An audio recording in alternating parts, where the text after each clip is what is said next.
মাশাআল্লাহ মাশাআল্লাহ, অসাধারণ কথা বলেছেন হুজুরের। সবাই ভিডিওটি দয়া করে দেখে যাবেন। যত বড় গুনাহগার তুমি হও না কেন, সকাল হওয়া মাত্রই তোমার জন্য জান্নাতের দরজা খোলা। সকাল হওয়া মাত্রই জান্নাতের দরজা খোলা। আর একজন যদি জীবিত থাকে, একজনকে খুশি করো, একটা জান্নাতের দরজা তোমার জন্য খোলা। এরপরে নবী বলেন, আমান আসবাহা গাসিয়ান লিল্লাহি ফি ওয়ালিদাইহি আসবাহা লাহু বাবান মাফতুহান মিনান নার।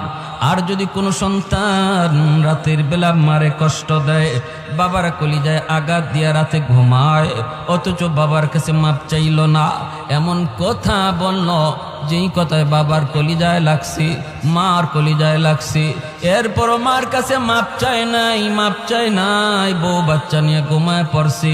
মায়ার নবী দয়ার নবী বলেন, তুমি যত বড় হাজি সাবার নামাজি হও, সকাল হওয়া মাত্রই তোমার জন্য জাহান্নামের দুইটা দরজা খোলা।